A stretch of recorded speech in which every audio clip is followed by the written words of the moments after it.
Missing a lot of work lately. I wouldn't say I've been missing it, Bob. What would you say you do here? God damn it. Bob, we love playing here tonight. My brother's ready. It helps if you think of it as a game, Bob. Every game has a winner and a loser. You must possess strength to inflict pain, Bob.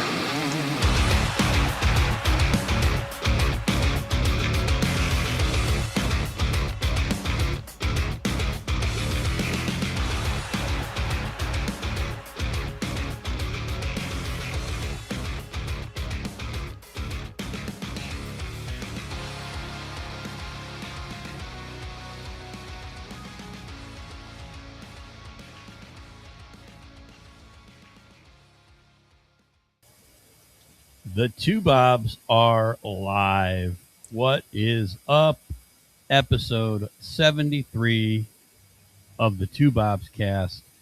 We are live once again, giving you our A to Z rock and metal podcast, where we pick a band from a different letter of the alphabet, and we break it all down for you. Rank the albums, talk about concert experiences, talk about whatever we can dig up, especially Mr. H and his digging and fact-finding missions that he goes on.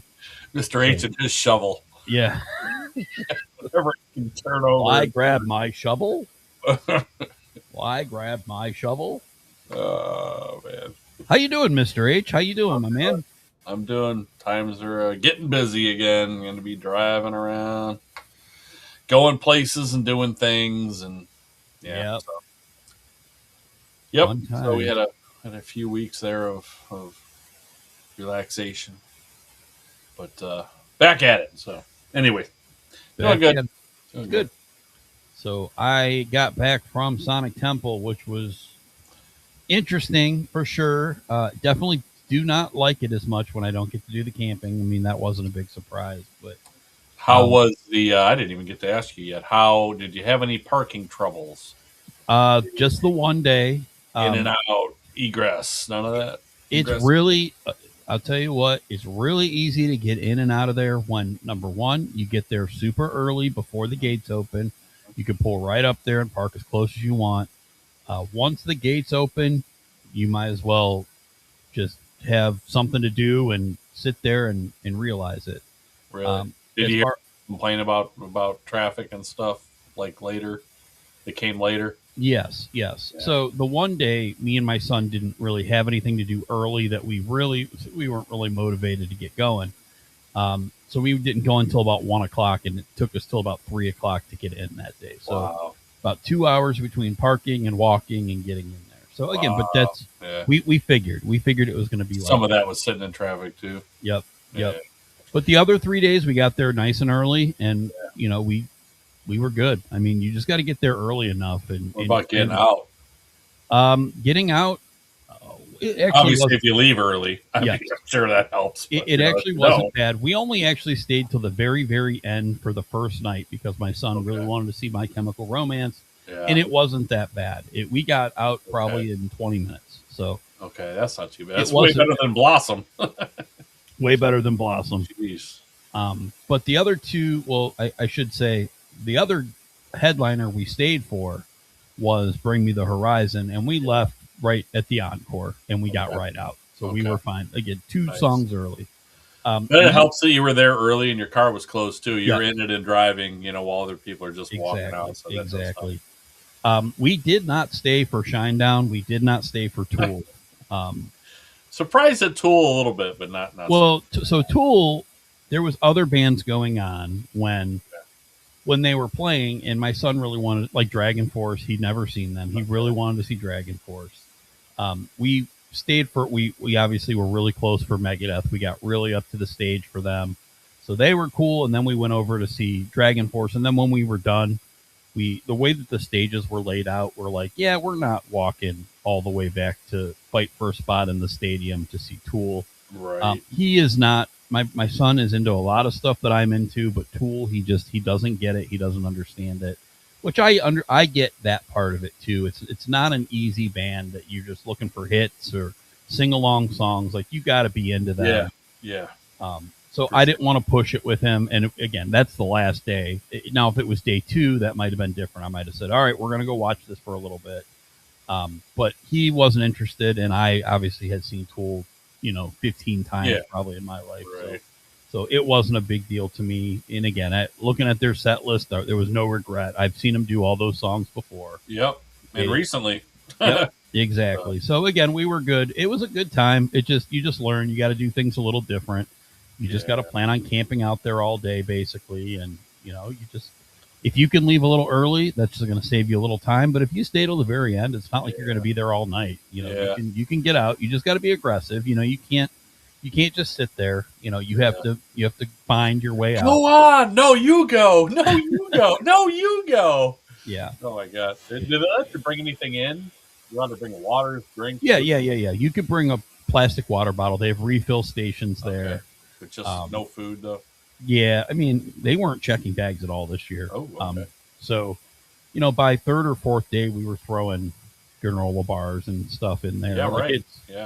They weren't checking. You were just going through a metal detector. If you didn't set the metal detector off, they didn't care. Yep. So, as long as you're not bringing knives and guns and stuff in there, they don't care. Nice. So, So it was that's fun. Good. Yeah. I did have a couple. Who did your son leave there a fan of that he wasn't a fan going there? Oddly enough, the band that he liked the most that he had never heard of before was Coal Chamber.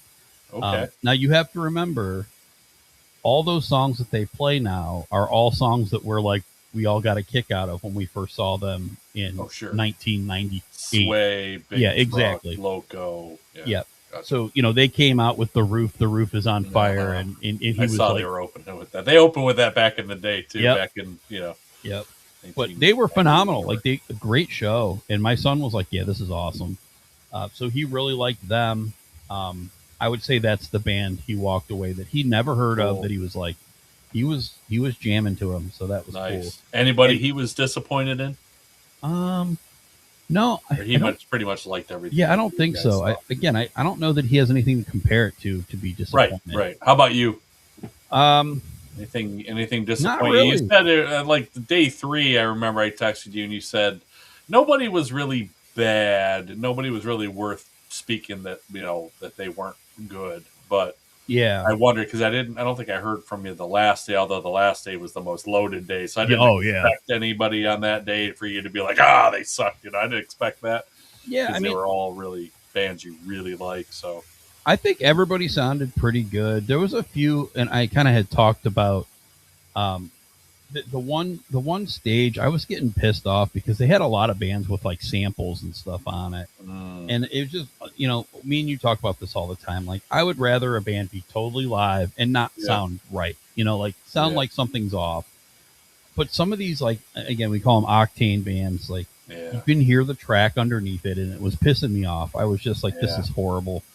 So it was the stage that kind of had all those same type of bands. Okay. Yep, exactly. But everybody on the main stage, I think, sounded great.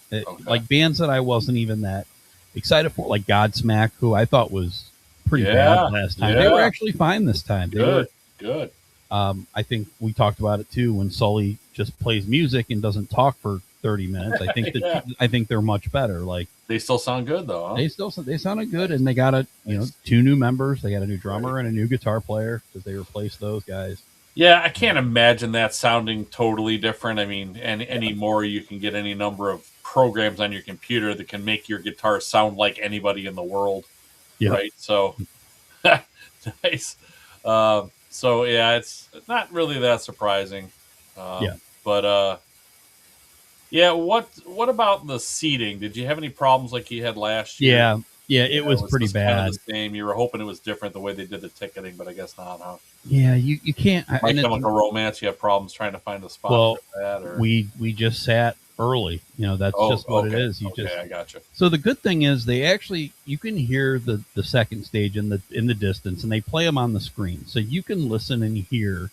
And that's what we did for Breaking Benjamin. We, instead of going in front of the stage to see Breaking Benjamin, we went and found a seat and we sat in the stadium so that we were close enough. But that's what you got to do. You got to plan ahead. You can't just look at the stages and say, well, I want to see these bands, whatever. Like, you got to make choices. Like, do I want to have a good seat for My Chemical Romance? And my son really wanted, even if there's a band playing button right up against them that you like, you got to get out of there a song early if you want to get a place to sit. Absolutely. So you just got to plan. But no, that's my one complaint. And, you know, you do the surveys afterward and all that stuff. That was my one complaint to them, was that the venue is just not going to cut it anymore. Like, it's a nice thought, but you're doing 5 stages. You got, you know, 30,000 people a day, or 40, whatever it is, 40,000 people a day. You know, you can't just sell stadium. Like, people are going to find a way to the stadium and sit down. And there's, if you can't, and I'm not saying good seat, I'm saying any seat. If you can't go in there for a headliner and go sit in the nosebleed because you didn't make it to the stage, like, that shouldn't mean you don't get to see it. Because if you only have a general admission stadium, you can't go anywhere else. Like, you can't see the headliner if you can't find a seat in the stadium. You're shit out of luck. You can't just see it. So that's my only complaint. I feel like they could. Now, they won't do it, but I mean, I think part of it is there's, like you said, there's no real way to police it ultimately. Right. But I feel like it's just a symptom of they oversold it, right? Yeah. So if they start with, okay, this is the maximum number of people that the field and the stadium seats can hold, you know, lower the field level by 10% or whatever, and only sell that many tickets, you'll be able to fit everybody in there, and everybody can probably sit down and you won't have that problem. But like you said, they're not selling the 18,000 or 20,000 or whatever that place holds. They're selling more like 25 or 30,000, thinking, people are going to leave, blah, blah, blah. But, you know, when they don't, it becomes a giant pain in the ass, and it's not fun for anybody that's, you know, or most of the people, or a lot of the people, or some of the people, whatever, that are trying to watch those big headlining acts, especially like Metallica last year, the real big ones. So I wondered how it was going to be this year with a little lower level headliners, if that was still going to be an issue. And it sounds like it still is. So, sucks, man. For instance, me and my son went to go watch Motionless in White. Okay. And they're not a headliner. I think they were like the 3rd band on the main stage from the end. And we walked in and we couldn't find a seat. And this was, man. And that's 5:00 in the afternoon. Yeah. So we're like, I don't like that. Like, that part I don't like. Yeah, so that's not good. And you don't want to have to leave, and it's not fair to the other bands. Right. You don't want to have to leave the other bands 2 songs early so you can go try to find a seat. Like you said, you got to plan ahead. But how is that fair to the band that's headlining the side stage that is playing right up against, you know, who's playing on the main stage, headlining there? You know, that's not fair to them. Like, half of our crowd just left because they got to go find a seat now, you know? Yeah. Like, they cram all the bands together and whatever. There's something's got to give, though, but they just, you know, they got to sell as many possible tickets as they can. So see, and that format works okay. Like, when I went to Louder Than Life, like, that one is a big festival. They usually have more than 5 stages, like 6 stages, 7 stages. Yeah, wow. And it works because the 2 main stages are in the same area and they go back and forth on like the European festivals are. Yeah, and there's a ton giant of space, stages like sitting right next to each other. So no matter what, but there aren't seats either, right? So you know, everybody has to stand. So everybody, that's a little different. The back, which I'm fine with that option, like sitting on the ground, whatever. Like, they have grassy areas that you can sit. Like when me and my wife went a couple years ago, like, we weren't so pumped for Slipknot. They were headlining one night that we wanted to get up in the crowd, but we sat back in the grass and we could see them and hear them just fine. But that was an option for us, you know? But, you know, I don't like that there's zero option. If you can't find a seat, you can't watch the band. And I don't like that because of the studio, or the stadium setup, where if you don't find a physical seat because people are taking them, then you're just out of luck and you don't get to see the band. And that's what happened with Metallica last year, the last day, because we wanted to see Ice Nine Kills on the side stage. They headlined it. So by the time we walked from Ice Nine Kills to Metallica, there was zero chance of us getting a seat. So we just couldn't see Metallica. And you can't sit like on the grass even far away because you have the stands blocking everything. Yep. You can't, if you're outside the stadium, you can't see anything. Nothing.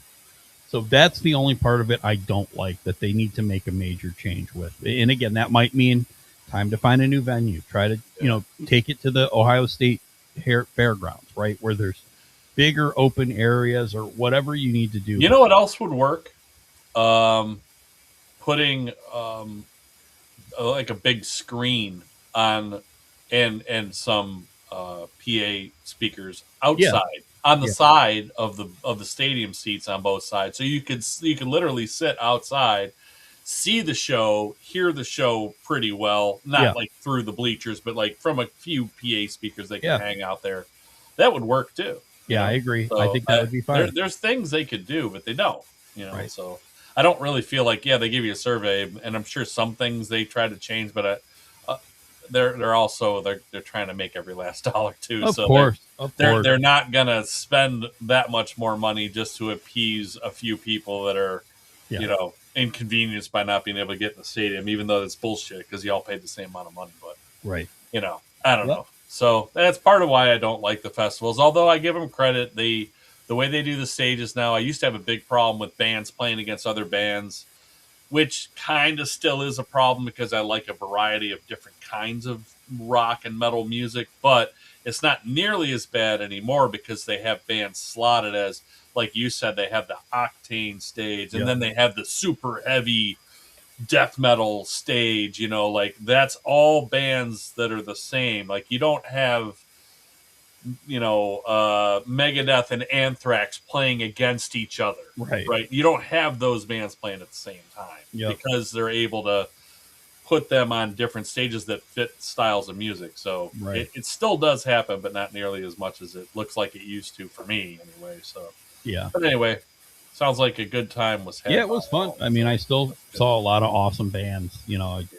Still got to see Lamb of God and the Megadeth up close there with Holy Wars and Dave standing right in front of you guys. That was something you guys won't forget. Like you mentioned, so it was very awesome. Yeah, very cool. That had to be one of the highlights right there. So so a lot of fun. But we talked about Sonic Temple last time we met on our podcast. Today we are going to talk about actually one of the bands that I saw at Sonic Temple that I guess some people thought sounded bad, but I thought they sounded fantastic. Yeah. So I don't know what. A lot of weird comments, man. I was trying to follow along, and there was so much bashing of Stone Temple Pilots and how terrible they were. Like, even down to their just plain black curtain backdrop. Everybody was bitching about that. Like, everybody has to be setting things on fire. You're not having any fun. Like, seriously? Is that why you're there? Are you watching a movie or are you listening to bands? Like, I don't know what you're doing. I'm like, yeah, it's sure that helps and it looks cool, but I mean, are you just staring at the backdrop the whole time they're playing? Like, you look at it, you're like, oh, that's cool, and then when it changes, you're like, okay, wow, that's cool. I didn't think it would change, but otherwise, you're there to see the band, listen to the band. Who cares what's hanging behind them? You're there to hear the hits. hits. So much bashing at STP, and I can't figure out why. No, they sounded great, and the singer does well enough. Obviously, nobody is the front man that is, but but again, they sounded great. The DeLeo brothers are not gonna go out there and play crap. I mean, they're musicians, man. They're professionals. They're the highest level for sure. Yep. So what do you do it? Yeah, what do you got about STP? STP formed in San Diego, California, not Seattle. They're one of the bands that are not from Seattle, that everybody seems to think they are because of the whole sound, the Soundgardens, the Pearl Jams, the Nirvanas, all of those. But they are not. They're from San Diego. Formed in 1989, originally known as Swing, and then as Mighty Joe Young. The band changed their name to Stone Temple Pilots. Based on stickers they saw, like STP Motor Oil, they saw like in their youth, all the Richard Petty fans out there is STP everywhere. So it was pretty cool. They actually came up with a bunch of different names. Not a list I couldn't really find, but there were definitely other variations they tried to come up with to fit that. And it's kind of genius if you think about it, because there are so many like old work shirts in thrift stores and stuff that had like little STP logos on them, and they found them and they wore them, and it actually looked like it could be their band's like logo, you know. Yep. Fantastic, and it's a recognizable like logo even still today. So pretty genius of them to do that. But anyway, they changed their name upon signing with Atlantic Records.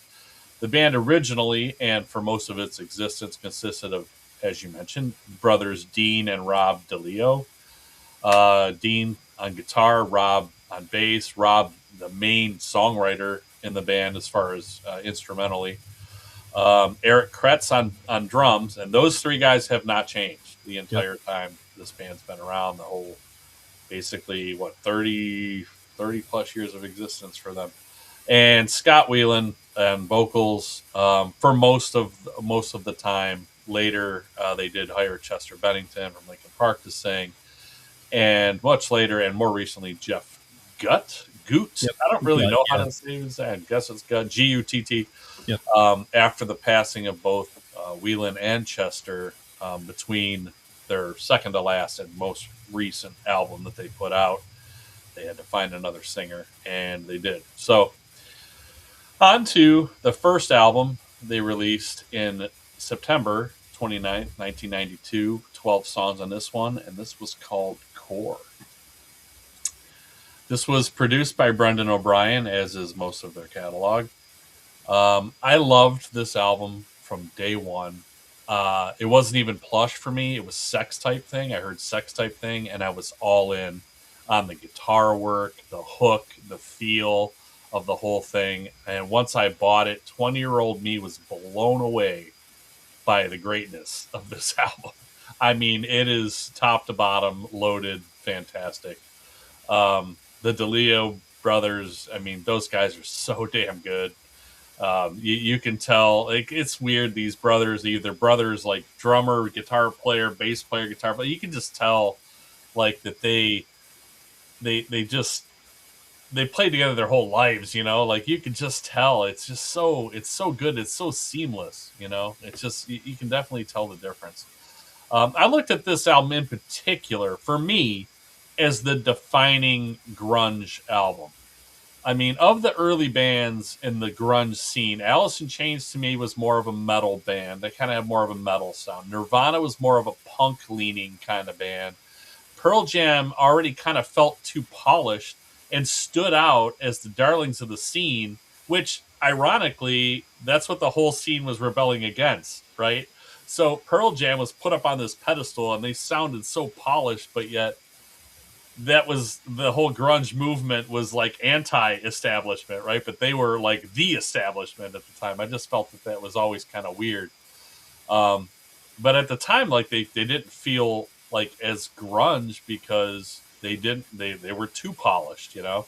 And at the time in 1992, I wasn't into Soundgarden as much, but they felt more metal to me too. And their earlier stuff, you know, Rusty Cage, you know, that kind of stuff is definitely more metal than like Super Unknown, you know, when they came out later. Yep. You know, that's definitely has more of a grunge sound to it. But at the time when Core came out, to me, they were the one that kind of personified the whole grunge sound theme to me.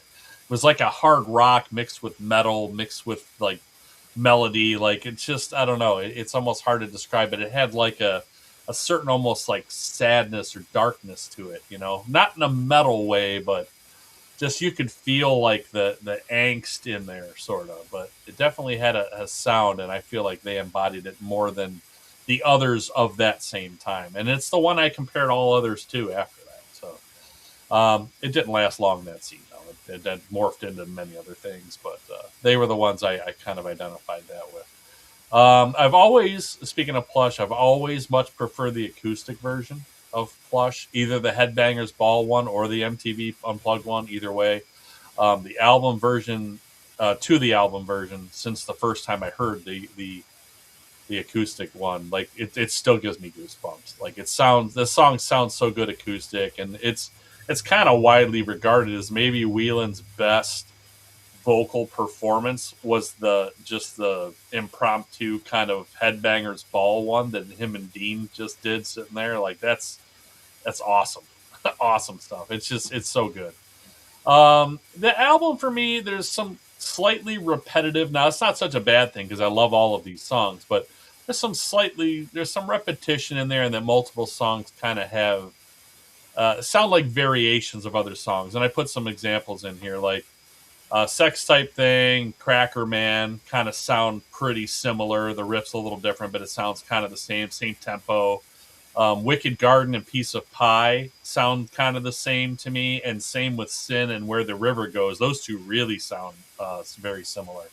But again, all these songs are great. They're all just different enough. It's not exactly the same song, but you can definitely tell they just reworked a little bit of this one and made this one, and reworked that one and made this one, but they're all great, though. So my favorites here are Dead and Bloated. And what a way to start an album, man.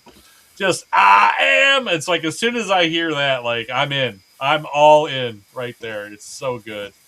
Sex Type Thing, Wicked Garden's a great song. Creep is a great, beautiful song. Piece of Pie I like a lot. And Cracker Man, it's close, but Cracker Man's probably my favorite Stone Temple Pilots song. And that was kind of a bit of a hot take back in the day. They're like, really, you like Cracker Man that much? But it seems like anymore, that's a lot of people's favorite STP song for some reason. They always play it live, at least when they play enough songs, they do. A couple times I've seen them, they played it for sure. But Skipper's nothing, not even close on this album for me. This is an A album for me. It's a great album. This is the number one album in their catalog. We're going to review 7. We'll comment on the 8th one too, but it's definitely the bottom for both of us, and we'll get to that later. But this is A. This is number 1 for me. It's a little short of my exclusive A+ rating, but it's still outstanding and one of the best and most defining grunge albums for me in this whole universe. I loved this album. So, what did you think of Core? So, this album came out when I was 11. So the funny thing is, though, very impressionable. I remember first. So this is. I always talk about how the Black Album was the first album I ever got on CD. Right. This is the first album that I bought this one on cassette. Now, again, why, I don't know. Again, it was much later. I don't know when CDs really became prominent, when it was the main thing that you went to buy. But I just late remember, 80s. Yeah, but I had a cassette Walkman, and this tape didn't leave the Walkman. So, again, awesome stuff. I guess, to the impressionable age of 11 that I was, this was awesome. Like, you were hearing these guys on MMS all the time. Like, you heard everything from them. And when I started listening to this, I assumed that this would be my number 1. Just awesome, but it's not my number 1. And the only reason that it is not, it's still a phenomenal album, and it's still an A album for me. Now, with grown-up ears and grown-up thoughts about it, this album kind of stands out for me as really the only album that STP did that really fits under that grunge label. And I really think also that this is not Scott Weiland's best vocal performances. I feel like he really is kind of in that, that grumble voice that everybody kind of talks about, where it's why is my mind blanking? Eddie Vedder, the like, he's doing a lot more of that here.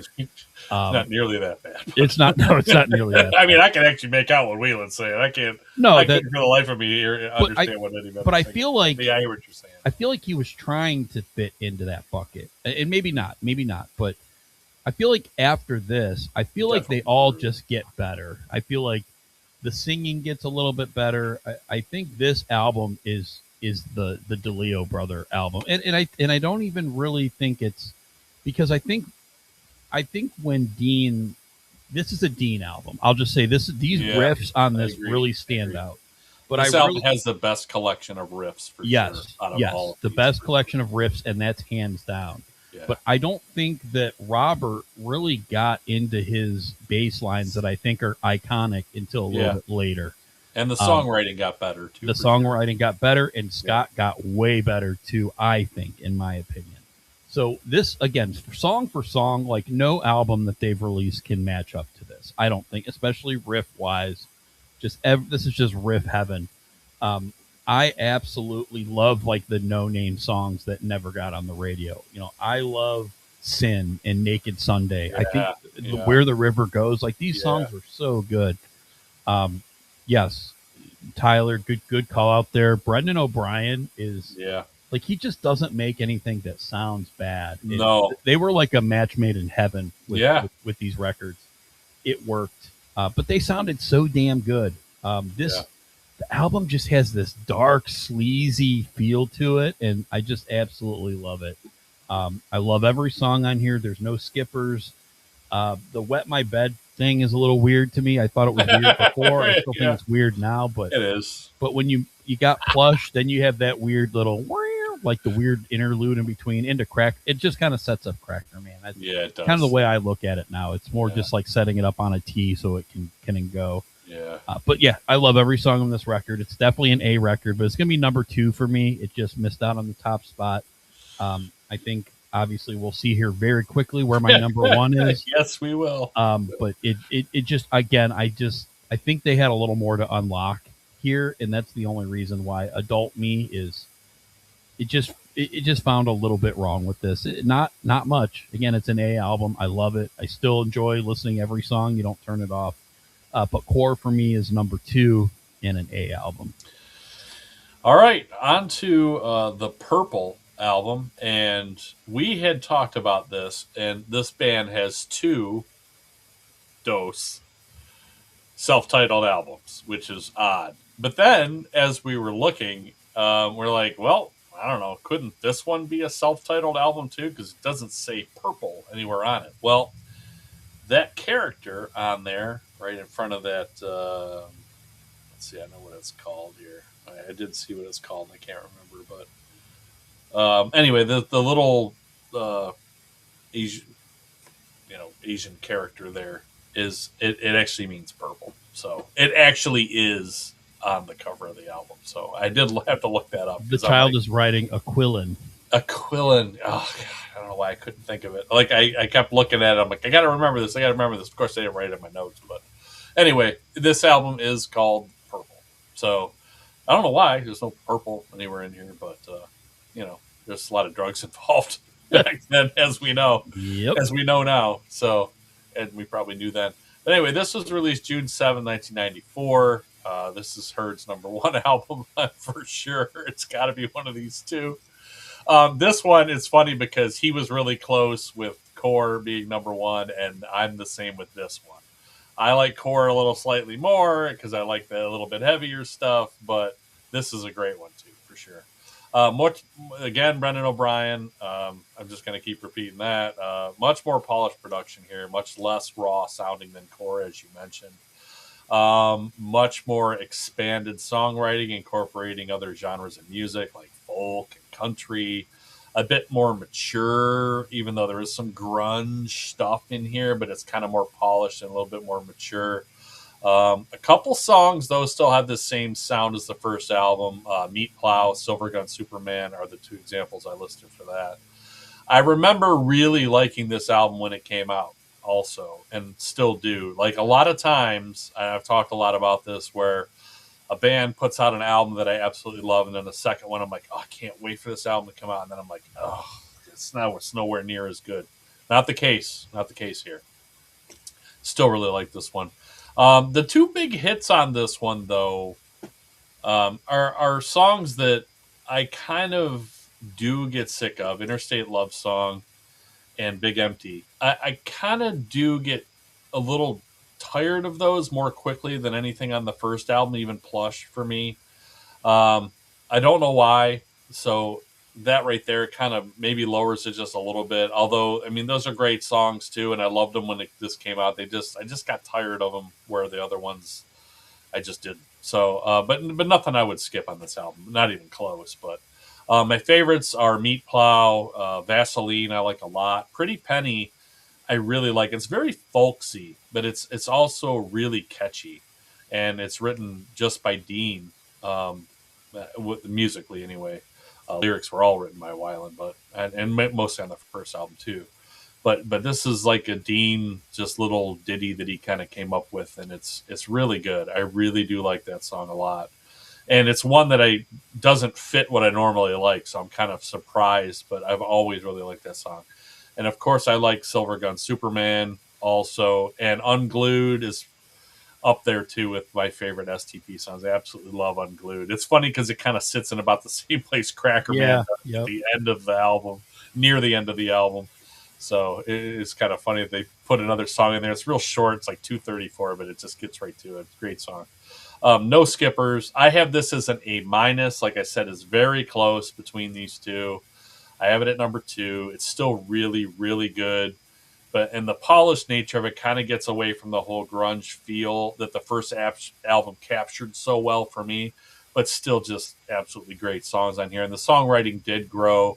There aren't any songs on this one where I mentioned on the first album where there's songs, there's like 3 pairs of songs that all kind of sound similar to each other.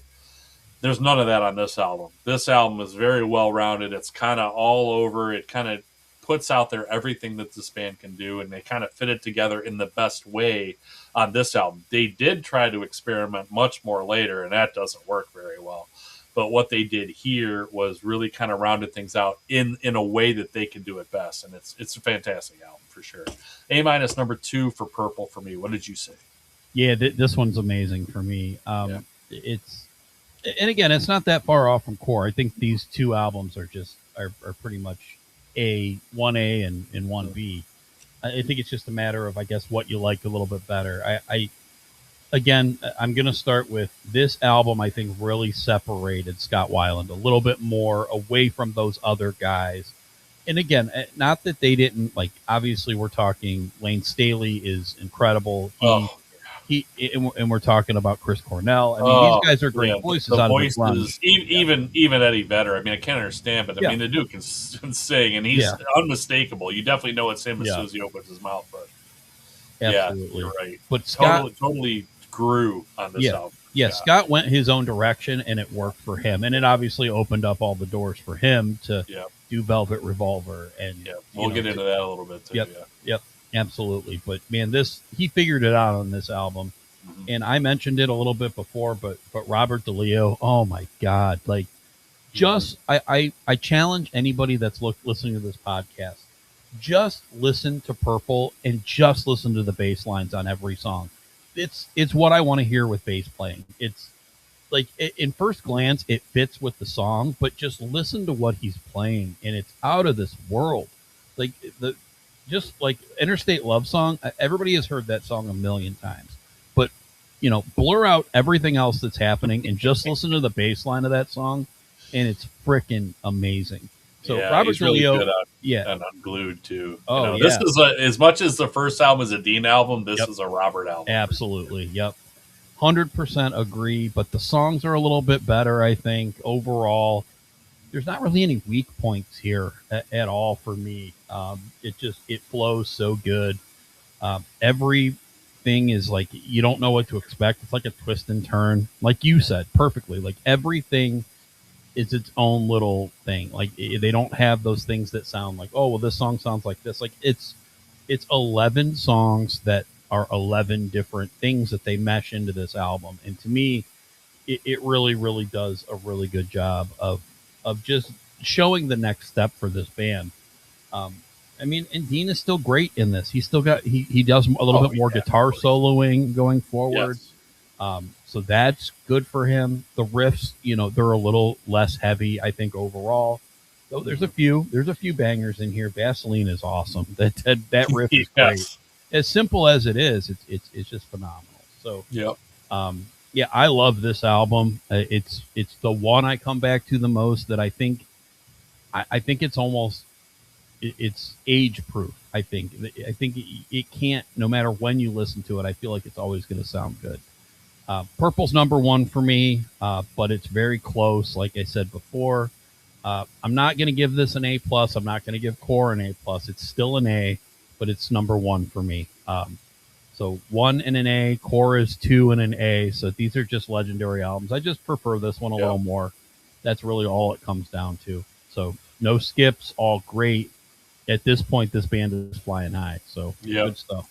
And as you mentioned, I totally agree with you that this album kind of stands more the test of time, right? Like this one still kind of sounds fresh today, sort of. Like these songs could have been written 2 years ago and don't seem out of place, or 7 years ago, whatever. Right. But where Core is definitely an album of its time. Like it's got that grunge label Yep. all over it, for sure. So, all right, on to Tiny Music. This is March 26, 1996. So they're pumping albums out every 2 years. Here, 12 songs on this one. Brendan O'Brien, once again, fantastic producer. Why change? I mean, Yeah. Interesting opening instrumental track though. Press play. Very, very, very kind of weird way to start the album, I guess. But Weiland's drug use also got really bad in this album. They had to scrap 2 weeks worth of recordings due to his deteriorating state, I guess is how it was described. Both the band and Weiland started side projects here in the middle of recording this album, which is weird that it still came out 2 years later. It's amazing that all this stuff happened in between, plus the touring that I'm sure they had to do. But they both started side projects. Weiland started Magnificent Bastards, and then I think the rest of the guys, or is it just the DeLeos? I think all three of them were in Talk Show. They started their own band called Talk Show in the middle here. But they eventually regrouped at a remote ranch kind of far from the city and the city's access to a lot of the stuff that would keep Weiland from being a good bandmate and cause them to scrap. I wish I could hear some of the scrapped recordings to see if there were some different songs or different other stuff that they had that they ended up changing later. But it did help them recapture the joy of making music together. They got to hang out together. There was no pressure. There was no kind of outside influences, and they could just focus on making music together, which they really did enjoy, which I wish they could have continued to do. But they really, really just dropped the whole grunge thing sound from the first two albums on here. Like there's some of it in Purple, not as much, but there is some still there. There's not really none here. Gone, yeah. Yeah. So it feels very 60s influence in a lot of ways, is what I wrote as I was listening to this. It's kind of quite a drop off for me also with this band, and they kind of never be the same after this. They would try to go back and recapture some of the heavier stuff later, but it just wasn't as good. Like I kind of feel like they got too far away from what they did well here. There's still some great songs on here, don't get me wrong, but they got a little too far away from what they really did well, and I don't feel like they could ever really find their way back there, which makes me kind of sad, because I feel like there was more really truly great songs in them, because they're so good together as a band, which we'll talk about later.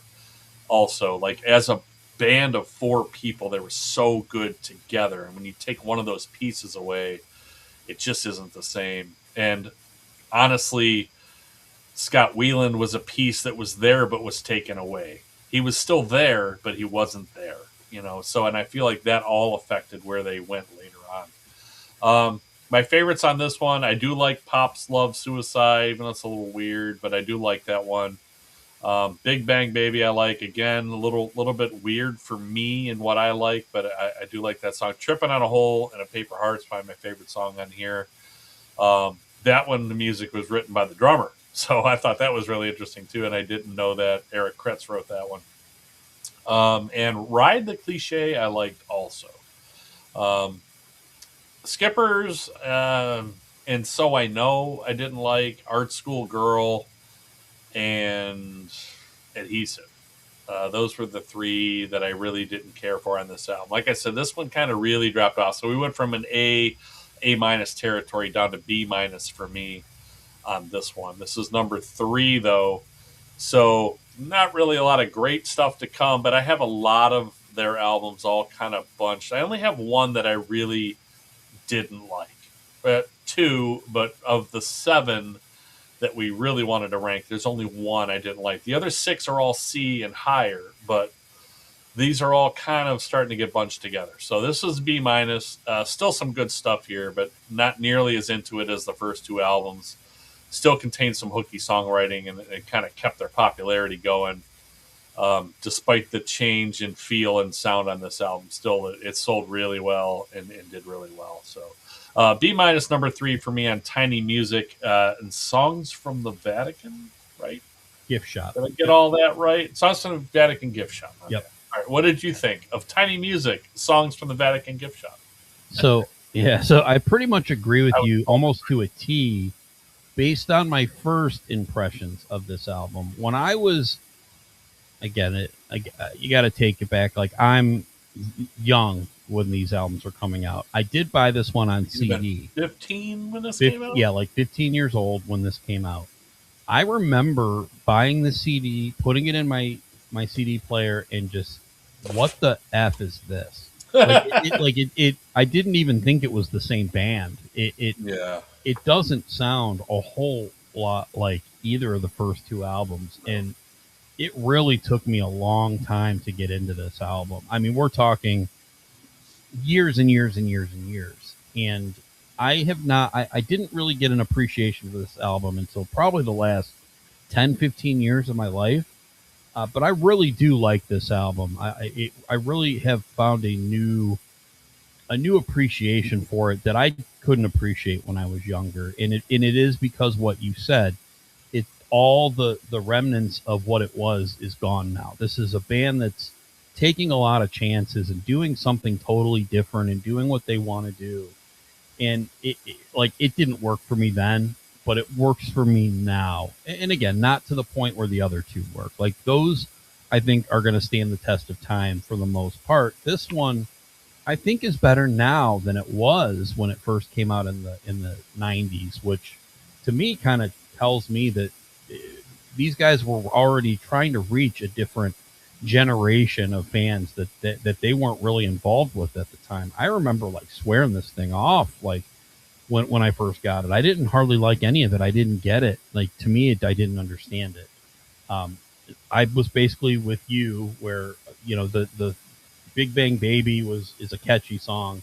Tripping on a Hole in a Paper Heart, I think, is the one song on here that is a real true rock and roll song, without a whole lot of other influences in there. But that's basically it. I mean, everything else has other elements in it that you either like it or you don't, right? You're either going to be like, I come out where I like these songs or I don't.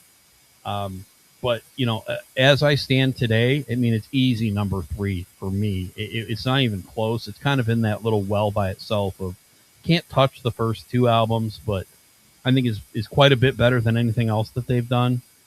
So I have it right in the B plus range. But I do like Pop's Love Suicide. I like Tumble in the Rough. Later, Lady Picture Show ended up being a single, and I've grown to like that song as well. 7 Caged Tigers, I think, is a really, really good closer with a really, really good solo from Dean on that. It is a really solid song. Now, I think basically all the songs that you listed are the real slow, like as songs that you don't care for. And I agree, those are probably the weaker songs on it. We're talking about And So I Know, talking about Art School Girl, that's a weird song. But and So I Know and Adhesive, I think both are good songs. They're just such a detour away from what they've done in the past. And again, I just didn't understand it, but I do like those songs now. So it's a pretty solid album. Really, I would say the only skipper for me is Art School Girl. That one's really just weird for me. But the rest of it, I think, is pretty good. Again, that's why for me it places at a B to a B plus. In a little island of its own, but I dig it, and I dig it a little more now than I did before. 15-year-old me was like, yeah, I don't understand how a band that did Purple and Core is now this same band. It didn't make sense to me that they're experimenting that much, but yeah, I mean, just quality of songs. I think they did a really good job with this. The production sounds great, and Scott just sounds phenomenal in this, and he doesn't sound the same. Like, he even reinvented himself a little more with this, but yeah. But I really, really like it, and all the parts are there. They went a little rogue with songwriting, and some of the stuff I never got. Some of it took me longer to for it to resonate with me, I guess. But overall, Tiny Music is number 3 for me, and B to a B plus. Yeah, I have to say, I don't know, maybe I came across as I really didn't like this album. That's not true. I never really hated it. Yeah. I just I kind of have this in its own too. Like, so I have A albums, C albums, D albums, and I have one B album, And that's this one. Yeah. So I kind of am in the same boat you are. We both have it third. We both kind of have it by itself. I mean, I have this, a couple ranking spots, rating letter wise ahead of everything else. So Yeah. it's definitely still there. I just want to make sure I didn't come across that I like hated this album, because I don't. Yeah. So it definitely, there's some skippers here for the first time for me, and you're right, it is the slower tunes, and I'm thinking that's probably the difference between you and me, is we both like most of it, but you like those two slower songs a little bit more than I do. So yeah, anyway, right. Yeah, that's the difference. That's probably the difference. All right, so on to number 4, which ironically is album number 4. I know, shocking. Which again could be self-titled. So I mean, you can make a case that many of these could be self-titled. Yep. So album number 4, October 26, 1999, 11 songs. Brendan O'Brien once again. I do remember being happy that this album's sound was heavier and much more guitar forward, like the first 2 albums. Unlike those, the songs just aren't as good or as memorable on this one. There are a few, of course, but Weiland, with continued drug problems, even spent a year in jail shortly after the release, which hurt the promotion of this album. They received a Grammy nomination for Down. Now, I love Down. It's a great song, but I'm not sure any of these songs are really Grammy worthy. I don't know what else was out in 1999, so maybe it was compared to what else was out there, but I'm like, wow, really? Off of this album? So I thought it was interesting. But it's the Grammys, so you can never predict what they're going to do anyway. It's funny, after each album my Spotify plays, it keeps playing a Days of the New song, I noticed. Like, I don't know why, but like after, when Tiny Music was done playing, it played a Days of the New song. When this one was done playing, it played a different Days of the New song off of the same album. And I'm like, what? It's like they're trying to tell me something, but yeah, it's just weird. But as these STP albums move along, the more I think I'd rather listen to Days of the New, because those songs are better. But yeah, I just thought it was weird, because I don't really think they're that close in sound. But yeah, that's what I kept playing. I had to make a note of it because it kept happening. I'm like, what's going on with this? My favorites on this one are Down. Absolutely love that one. Best song on here by far. I do like No Way Out. I like MC5. Skipper's Sour Girl was the biggest single, but it's a no-go for me. It doesn't fit the heaviness of the rest of this album, let alone other stuff that they do. And the song Atlanta to me is pretty garbage as well. So 2 skippers, but overall this one's just the songwriting isn't as good here as it even was on Tiny Music. So again, I feel like Weiland and his drug problems really kind of hampered, like Dean and Rob and Eric Kretz, and I feel like they're doing the best they can, but they need the 4th member to hold up his lofty end as well, and I just don't think he was there, and present with them, even like in Tiny Music when they're just writing music together. I just feel like the drugs were getting to him, and it's just the songs suffered. Like Weiland's name is all over writing credits for all of these songs too. And not just the lyrics, which are all written by him and always were, but there's every song on here musically has an influence by him too. And I feel like that's going to kind of drag things down a little bit. I don't know if that's because that's the way he demanded it be, or if he really was that involved. But, as messed up as he seemed to be at that time, that's probably not good for anybody. So anyway, it's kind of sad because I do like the heaviness, and I feel like this was the place they could have tried to recapture some of that that I really liked from early on, but it just didn't work, as well as those ones did. So, and I do really like a few tracks, but this one most of the rest of it's pretty forgettable for me. This is just a C, a straight C, and this is number 4 out of the 7. So, what did you think of number 4? Yeah, so this for me, I liked it a little bit better when it came out. This is kind of the opposite of Tiny Music for me, where it didn't stand the test of time for me, and it's kind of like you said, forgettable to me at this point. I think there's some decent highs, but I feel like a lot of it is not even lows. It's just a lot of non-memorable songs. Like Down is great. I like Heavens and Hot Rods. I think that song right after Down, I think kind of flows good. It does. But then Pruno, Church on Tuesday, like none of these songs really are memorable to me.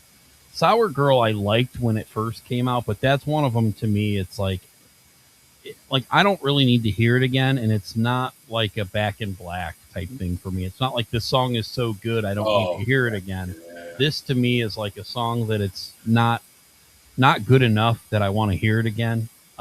So I'm also a no on Sour Girl. No Way Out is great. Sex and Violence is okay. Glide, I Got You. Like, these songs are very forgettable to me. MC5 I thought was okay. And Atlanta I really liked back in the day. Again, when it first came out, to me it was like this emotional closer, and like now it sounds almost like cheesy to me. Like, it's not. Yeah, that one never connected with me. I never got the feel. Like I don't mind. Like I love the acoustic version of Plush. Like I don't mind some of their slower stuff, but this one it just never, I just never connected with it. I never liked it before, and this time through, I'm like, I still don't like this one. Yeah. Weird. So I anticipated this being number 4, but actually there was one album coming up a little bit later that snuck ahead of it that I actually was surprised. But this is number 5, and it's a C plus. I have it like the same place as you do. It to me, it's like, I don't know. Like I get it what they were trying to do, but to me, it didn't creatively fit with like Purple or even Tiny Music, like where I could understand creatively what they were doing with the songwriting. And just to me, it was more ho hum. Like I'll never probably listen to this album again. Yeah. So number 5 for me, and again, I got a sneak up. And I hope it's not the one that you hate, but I actually really, really like this. We'll find out. It's funny because I have 3 albums all rated exactly C, and this was one of the 3. So it doesn't surprise me at all that you got another one in front of it, because I could have easily done it. Yeah, that makes sense. It was hard for me to rank those 3 because I'm like, which one of these do I really like the most? Yep. And it just so happened number 4, for me, it was because it had the strongest 3 songs on it. Yeah, I get it. That was really it, Otherwise, I could have just split in hairs, So, all right, on to Shangri-La-Di-Da. La-Di-Da. June 19th, 2001. Again, this was like 18 months later. Yeah. Crazy. 13 songs. Brendan O'Brien again. I wrote in here that they were kind of trying to hold on to a style that's kind of no longer relevant at this point. I mean, I give the band credit for trying to stay true to who they were at the beginning, kind of. Yeah. But I still love the DeLeo's playing on like the heavier stuff. They write great riffs, even the songs eventually don't turn out great. I can always just sit and I can, like you said, try to blur out other stuff and just listen to those 2 guys play. Along with Eric Kretz as well too, but it's just, man, those guys are just so good together. But the songs, man, this was originally conceived as a double album, which I wasn't aware of, and I'm glad it wasn't.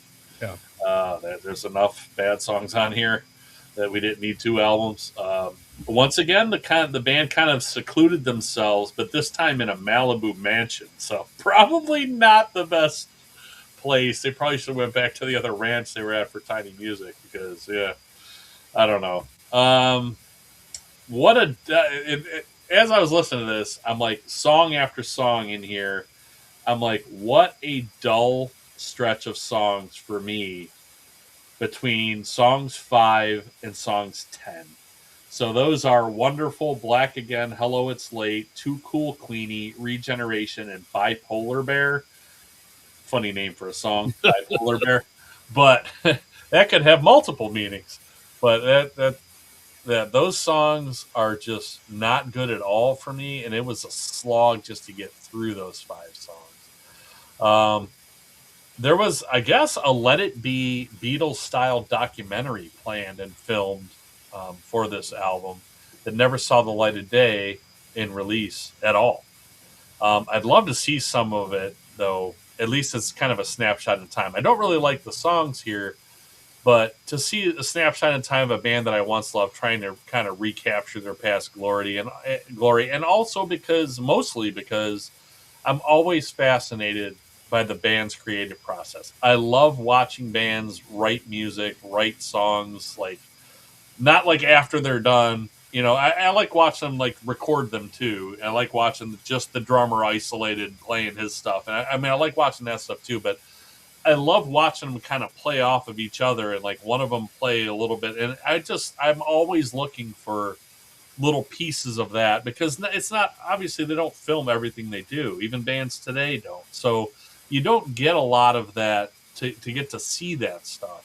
So I'm always, anytime when I hear something like this was done, I'm like, oh, please, can I just see some of that? Because even if it's a song I don't like, I still like to watch them create it. I love that part of it. So, but this album is really top heavy. Most of the remaining 3/4 of the album being pretty dull and uninspiring for me.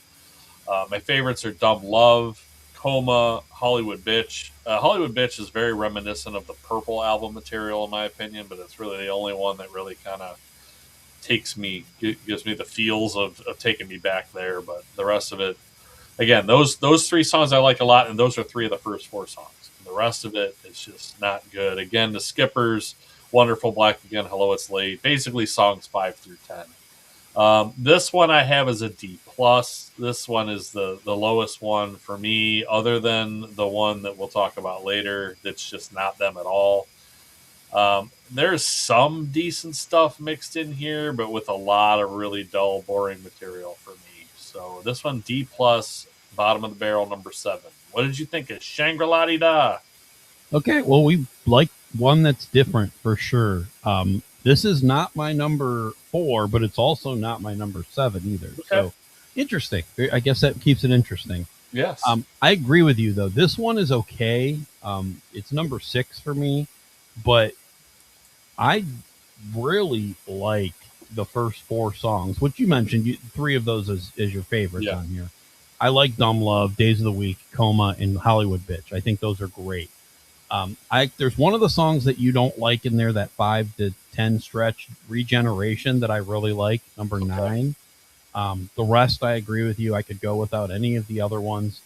They do a live version of Wonderful on one of the, it might be like a Family Values, something like that, where I like that version of it, of Scott doing it. I've never heard that. And then I do like the couple closers, Song for Sleeping, Long Way Home, I think are okay. So overall, again, pretty on par with number 4 for me, like a C+ to a C, but I have it number 6. Just an average album for me. Again, top heavy. I think, like you said, I liked a few moments later on, but overall, just again, it's just kind of ho-hum for me. I definitely agree that most of their best stuff has already happened. So, yeah. And I also want to mention here that Velvet Revolver albums in 2004 and 2007 that were so much better than these last 2 STP albums. I remember thinking at the time, why can't STP still write songs this good?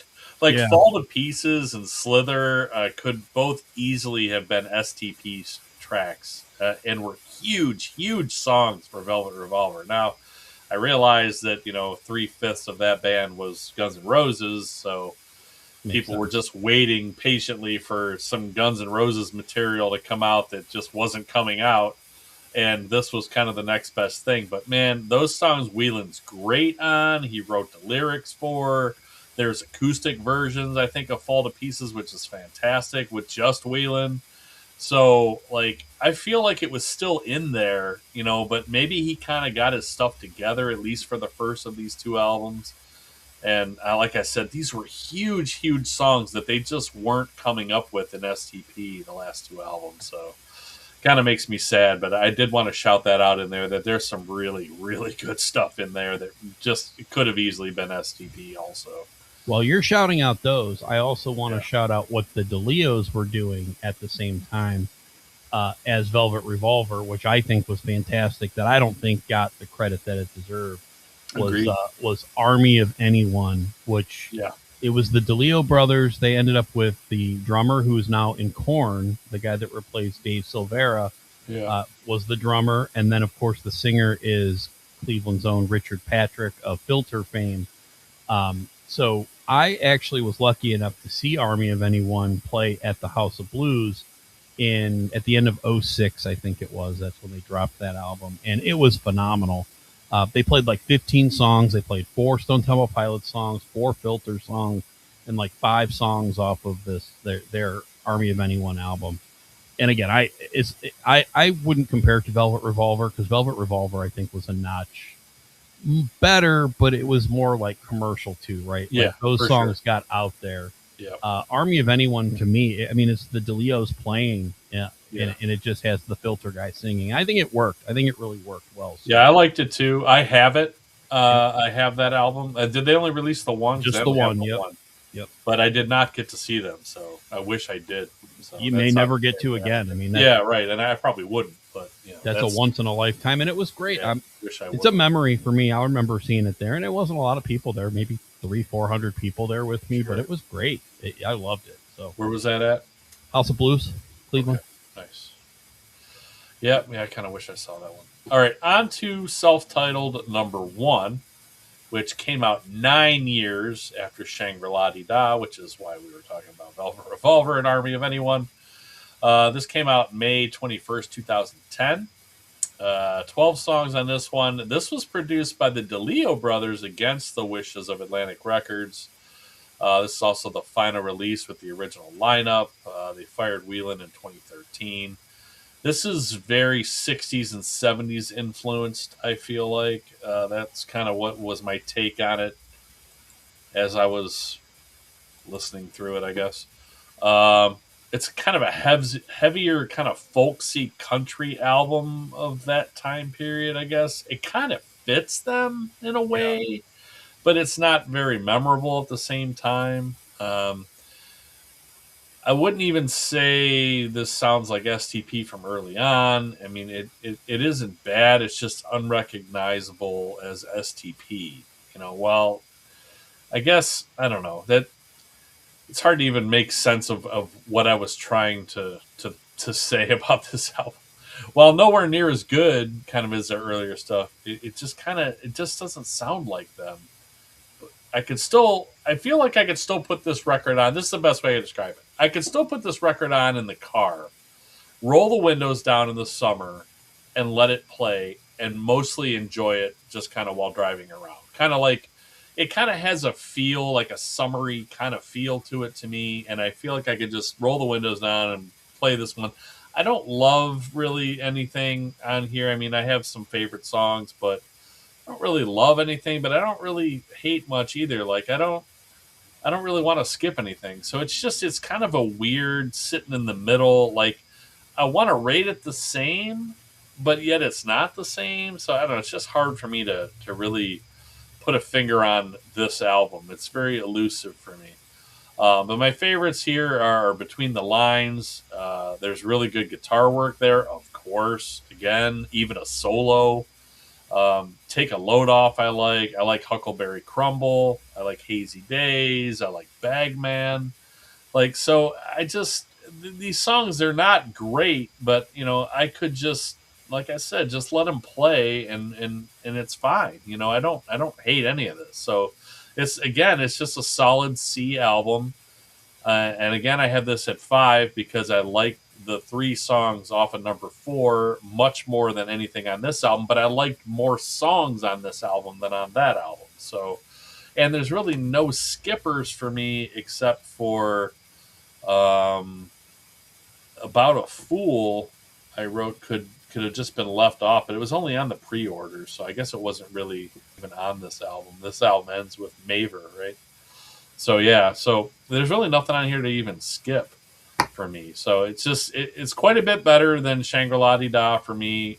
Much less skippable material that kind of made my finger twitch over the next button while trying not to press it, which is what happened to me on Shangri-La-Di-Da for at least those 6 songs in a row. I was like, oh, I want to skip all of these.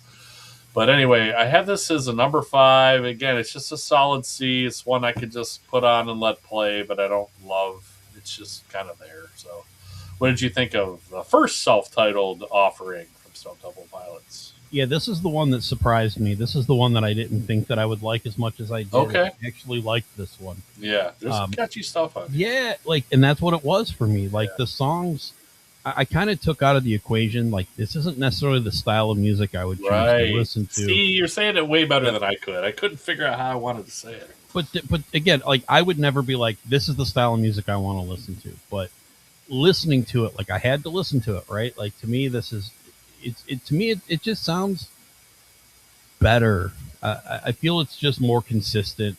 I agree with you. There's no point of it where I felt like it was a slog, or I felt like it just was.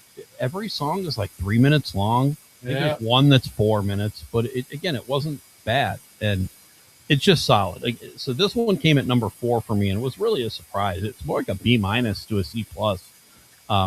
I really enjoyed it. I enjoyed listening to this, and I didn't think I would. So maybe it gets a little bit more credit just for kind of coming out of nowhere and me being like, all right. I knew Read Between the Lines. That one I knew pretty well. But yeah, Take a Load Off is good. Huckleberry Crumble is good. Cinnamon I thought was actually pretty cool too. Yeah. Bagman. Yeah. First Kiss on Mars. I'm like, man, this is pretty catchy stuff. Again, the style doesn't match what really any style of music I listen to, but no, it's still Scott singing. It's still the DeLeos, on guitars. I liked it. So surprisingly, this one jumped for me to number 4. So that's my surprise. Yeah, that's fair. And like I said, this could have been number 4 to me too. And I'm telling you, I kept waiting to I'm going to want to skip some of these songs. I'm going to want to skip. And I just couldn't find one because I'm like, all these songs are pretty good. Yep. It's just weird. Anyway, again, you said it better. It's something I wouldn't normally gravitate towards listening to, but after kind of forcing myself to listen to it, I'm like, why did I not listen to this more? This is pretty good, actually. So, all right. So on to the last of the 7 albums we're going to rank. Self-titled number 2, the Butterfly album, as some people call it. I guess to distinguish it from self-titled number 1, which came out back to back. Very strange. I don't know, we could have just called it anything. Another self-titled. I kind of get it. She's got a new singer, so maybe you want to reinvent yourself. But you just had a self-titled album. So March 16th, 2018. So I say just had, but it was 8 years in between these albums. So 12 songs on here. This is produced by the band STP. This first album with Jeff Gutt on vocals. Chester Bennington, who replaced Weiland for a couple years, and Weiland both passing away between the last album and this one. Weiland in 2015, Chester in 2017, I believe. I kind of like it, this album, but it just isn't the same with Jeff on vocals. Even the mediocre STP stuff, I just like better with Weiland singing.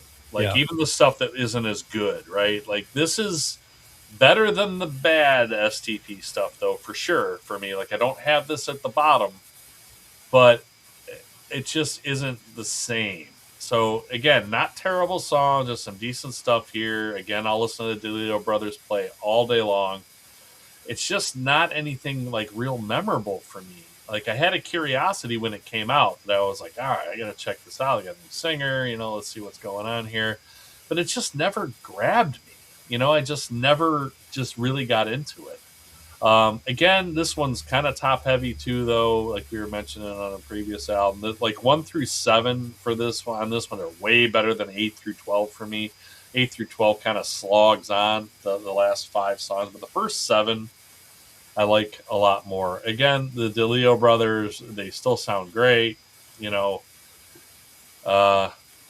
they write cool stuff. But this is where I feel like this band was a true band in the sense that without one of them, it just doesn't work as well. Like Army of Anyone's a good album, but it doesn't sound like Stone Temple Pilots. No. Right? Like it's different. So and Velvet Revolver is good, where I feel like STP could have written a couple of those songs and they could have been really popular for them, or songs similar. It doesn't sound really like Stone Temple Pilots either. So without one member, like it just doesn't work nearly as well. There are bands that have replaced singers and gone on and done great things. But in this case, like they found a guy who can sing the older Weiland stuff that they're going to play live well enough. And he's decent enough that he, could write new music with them. I mean, he was in a band called Dead Cell that was around in like the early 2000s, and they were pretty decent. They were a new metal kind of band, and some stuff happened with the label. They got involved with Jeff Blue, who we mentioned a lot on the Linkin Park podcast about how he got that band together. He signed Dead Cell as well to Warner Brothers, and I guess one of their dads of the members was going crazy about how much their advance was, and it wasn't enough. And I guess it got to the point where Warner Brothers said, all right, you guys are out. And they dropped them. And that album never saw the light of day. So there are promotional copies and stuff out there. But he sounds good on that. Like there's one song you can listen to that's on the Queen of the Damned soundtrack of Dead Cell. But he fits like that style of music, that like new metal kind of style of music. And he can sing this stuff well enough. It just, to me, it just doesn't sound like Stone Temple Pilots. So, but as this new kind of grunge wave of popularity grows at the same time, like there are some decent songs here. I kind of hope they put out a new album. I mean, surely they got lots of good material bottled up over the last 8 years. I mean, I'm sure the DeLeo brothers are still writing music. So they probably have a lot of stuff that they could probably do, and maybe they'll kind of gain a new wave of popularity, because grunge is kind of back to an in thing, just like we had the hair metal thing, and now new metal and grunge are kind of coming back a little bit. And there's other new bands that are new metal, even though it's 25 years ago, and there are new grunge bands putting out some really good stuff too. So I feel like maybe if they put out another one, maybe I'll like it more, and maybe I should listen to this album more too. Maybe I can get past that it's not Weiland. Maybe I can, because there is some decent stuff here. So my favorites here, and this is the one I listened to most recently. I just listened to this evening because I thought I had already listened to it, and I didn't. So then when I got to it today, and I was like, oh my goodness, I didn't even write anything up on this one. So I listened to the whole thing today. Again, I like Meadow. It's the most popular song on here, the most played song on Spotify, and it's the best one in my opinion. But I also like Roll Me Under.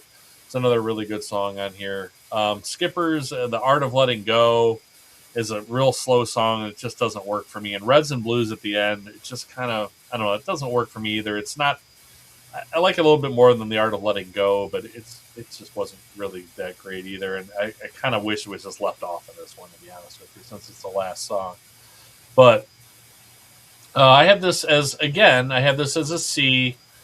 I like it more than the worst stuff that was out there with Weiland, and maybe I need more time with it, because it does have some good stuff on it. So maybe I just need to digest it more. I gave up on it back then. I kind of listened to it now, and it still didn't kind of grab me. But maybe another listener too. Maybe it'll maybe make me want to rank it a little higher. But as of now, I have this at 6, so second last. But again, I have this as a C, because most of this I could just put on a Let Play also. But what did you think of the Butterfly album, STP 2? Yeah, this is number 7 for me. And again, it's not that terrible. Like, I don't have anything that low. To me, it just, I guess nothing really caught my attention, and it just seemed different enough that it didn't fit. And again, it's nothing against anybody in the band. Like, it's funny you mentioned that Dry Cell. I didn't know he was in that band, and I love that one song they did. Obviously, they have like one song that was popular. Dry Cell. I kept saying Dead Cell because I get it confused with the Dry Cell. Yeah, I get it confused with the Papa Roach song, because it's also on the Queen of the Damned soundtrack, Dead Cell. So yes, Dry Cell. My bad. And that same song, Body Crumbles, it was on that, and then it was on also like a Madden soundtrack, whatever. Yes, I did not know that, so I learned something new in this podcast. But I always learn new stuff with Mr. H, educating me on some of these. Yeah, I didn't know that either details. until I was doing the research, and I kind of went down a rabbit hole, and then I listened to the Queen of the Damned soundtrack. I'm Yep. like, damn, there's some really good songs on here, which It's I a already great knew. soundtrack. It's And a I great just, soundtrack. it just sometimes you go down a rabbit hole. Not so good of a movie, but the soundtrack was pretty damn good. Made me want to try to watch the movie though, because the soundtrack's so damn good. But I've always heard, I've never seen it. I've heard that it's not good, but I Not kind of great. need to go watch the Interview with the Vampire because it's the sequel basically to that. But yeah, I've heard it's pretty bad. And the Rotten Tomatoes and all that's like 17%. This really looks like it'll be bad. But man, the soundtrack's awesome. It's phenomenal, yeah. And Jonathan Davis does a lot of the stuff on it. It's really, really good. I guess he had to hire this another rabbit hole thing about Queen of the Damned. Jonathan Davis had to hire other singers because his contract with Sony, I believe, for Korn would not let his vocals appear on this album. So he wrote a bunch of songs, but you got David Draymond, Marilyn Manson, Chester, Jay Gordon from Orgy, Chester Bennington, all singing these Korn-sounding songs that Static Jonathan X Davis wrote. Yes, Wayne Static's on one too. All Kornish sounding songs that Jonathan wasn't allowed to sing on. But in the closing credits, there's a song that Jonathan Davis did sing. I don't know how he got it in there. Maybe the Sony people just stopped watching the movie because it was no good. But that is actually him singing, although he credited it to, I think, Wayne Static. He credited it to somebody else, but it was him singing. So anyway, little rabbit hole stuff from Queen of the Damned. But I don't know how we got there. Jeff Gutt. Jeff Gutt, we got there. And Jeff Gutt sounded fine on this album. Funny enough, it isn't my least favorite Stone Temple Pilots album because of him. It just, to me, it sounded generic. It sounded like, it really sounded like paint by numbers. There's really nothing that the DeLeos did in this that really made it stand out to me. And a lot of not memorable songs for me. I liked Meadow, and I liked Thought She'd Be Mine and Roll Me Under. Those are the only three songs that really caught my attention. The rest of it, ultimately forgettable. But again, I had it like a C to a C minus. Like, I don't have anything in the D range. I think they're all pretty listenable. But this one's number 7 for me. And I kind of agree with you that if I listen to this more, it might grow on me more. Yeah. But just listen to it once. And that's my first thought is these couple songs are okay. But after that, like, it doesn't have, like every other album, even Shangri-La Di Da, it has like 3 bangers on it for me. And I think that's why this one's last. I just, even the ones I like on this, I don't like as much as those songs. So that's number 7 for me. But again, it's not horrible. There's nothing that I totally dislike from them. So yeah, just Shangri-La Di Da for me, and it's basically that 6-song stretch just crushed me. In that, if just even the album order, and I gave it a D+, I guess, but if the song order was different on that album, maybe I'd like it more too. I mean, it's as simple as that. It's just such a slog in the middle. I'm like, oh, it's torture. I've mentioned that before, that I think song order really can really take momentum away from an album. Yeah, it really hurt it in rankings, and I've said that before. I can't remember what band I've said. No, that. You have for sure. It just it matters, and I don't know that bands maybe put as much detail in it as they should. It matters for sure. The flow of the album really can matter. It really does, because you can really crush the momentum of the album. Here's where we'll talk about Perdita for a minute, which is the STP original music album that came out in 2020 with STP's name on it. Yeah. Okay. So I wrote that this would be number 8 for me. This would be just a straight up D. But maybe a B/C if we were reviewing adult contemporary acoustic jazz ensemble, or maybe an A- if we were reviewing flute solos. Yep. But since it's STP, this one just doesn't fit at all. So we decided not to go into too much detail on this one. They released one song off it. Looks like Fare Thee Well, the first track. It's weird, man. It's well produced. It's well done. It's so different. There are moments on here that do sound like Stone Temple Pilots. So for sure, but not whole songs. And it's mostly weird. Yeah, I don't really have much to add. It's not where I talk about, how that the first self-titled to me is just not something I'd listen to. It's also not that far away from something that I would listen to that it works for me. Like that new one, it's just very, very different, and it literally just doesn't fit. Like nobody that is a huge fan of STP is probably listening to that saying phenomenal. I'm going to place it number 2 next to Core or whatever. Like it's different. It's so hard to rate it within a catalog. So it really is, and I don't know why would they had to know that, right? Like I'm just surprised that they even called it Stone Temple Pilots. Yeah, I don't know. Weird. Yep. Anyway, my overall, so for ranking Perdita, it'd be 8. That's easy. 7 for me was Shangri-La Dee Da. 6 was self-titled number 2, the one with Jeff Gutt. Number 5, self-titled number 1. Number 4, number 4, number 4, number 4. Number 3, Tiny Music, songs from the Vatican Gift Shop. There, I got it right. 2, Purple, and number 1 for me, Core. How about you, sir? All right. Number 7 for me was STP 2018, which is the newest one. Number 6 for me is Shangri-La Dee Da. Number 5, number 4, number 5, number 4, number 5, number 4. Number 4 is STP 2010.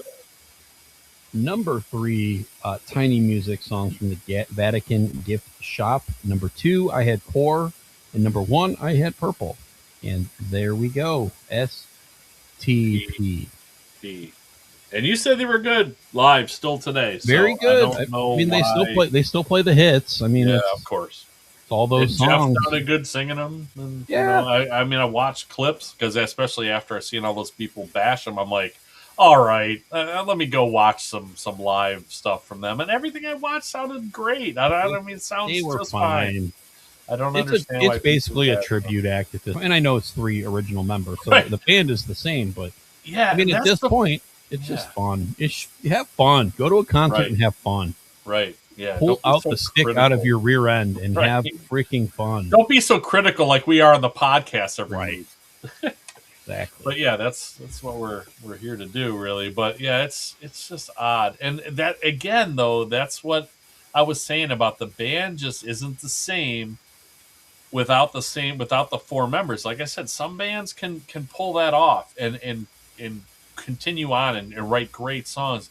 Other bands don't do it so well. And like you said, it's basically a cover band, but with 3 out of 4 original members. Like, how is that even possible? It's because the one guy was just as important as the other 3.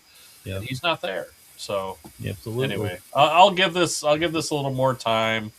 It's just so hard in today's landscape with all the new stuff coming out by bands that I already like, and then trying to find new music to get into and listen to. And you're constantly giving me stuff, and I'm trying to send you stuff, for you to listen to. And Tyler Logged In's putting out a new album, and I'm listening to that. Like, it's so hard to find the time to give something like this that's 8 years old more time. But I feel like I almost owe it to STP because I loved them so much to try to listen to this a little more to see if I don't like it more than I do now. So, but I don't know. I'll try to fit it in someday, I hope, but it's hard, man. It really is. Yes, sir.